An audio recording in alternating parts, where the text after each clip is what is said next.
I'm Dan Portis-Cathers. Welcome to a series of tutorials on building a soundtrack in GarageBand. In Lesson 2, let's learn about adding sound effects.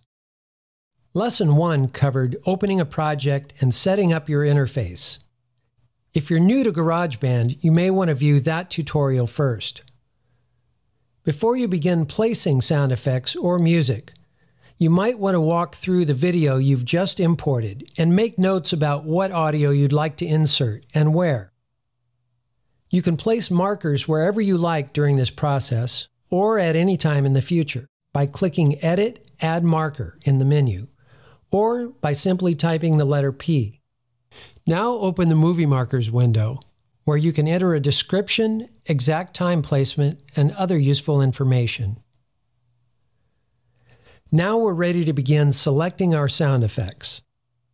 This can be accomplished in several ways: by dragging audio in from the Loop browser, by dragging audio in from the Media browser, and by dragging audio in from the Finder.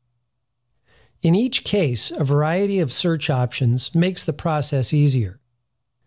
In the Loop browser, you can search in column view by genre, instrument, mood, and favorites, in button view with the same information laid out in button form, or in podcast sounds view, which gives you access to jingles, stingers, sound effects, and favorites folders.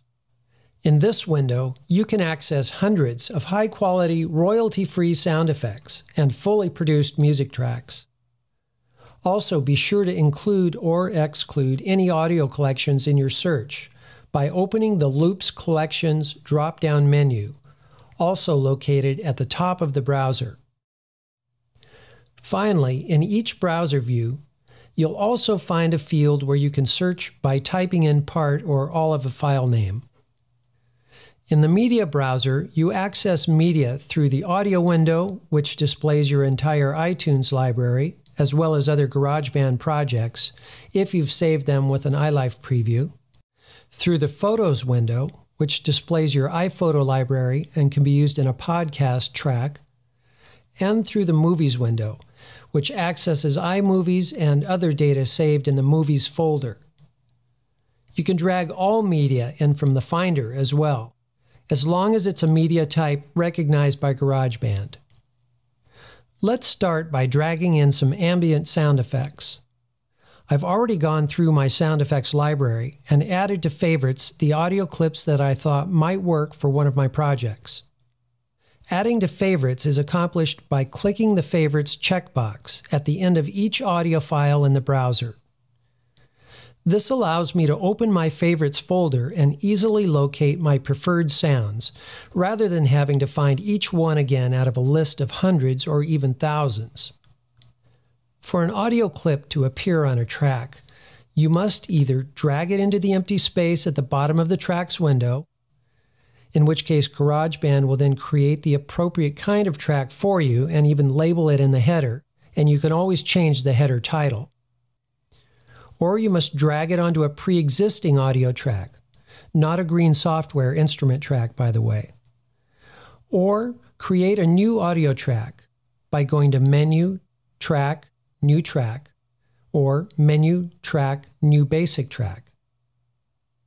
Ambient sound creates a layer of information that is somewhat subliminal, but provides confirmation of your general surroundings.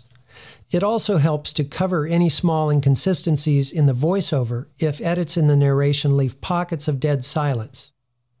There's always background noise in real life, even in quiet rooms, and it's always specific to the location, so be careful to provide the most accurate background noise available.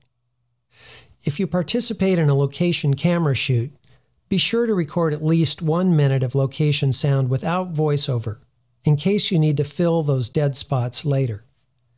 Fortunately, GarageBand comes with a fairly wide selection of basic royalty-free sound effects. Other sound effects libraries can also be accessed from within the GarageBand interface, but setting that up is outside the scope of this tutorial. Foreground sounds give an additional layer of realism and can be very effective when placed accurately and mixed at an appropriate level. Most films with a budget create their sounds in post-production because it's so difficult to get truly clean sound on location. GarageBand does supply you with some helpful editing tools to assist you in tailoring your sounds, but we'll cover that in the editing tutorial. First, let's move to the next session, adding music.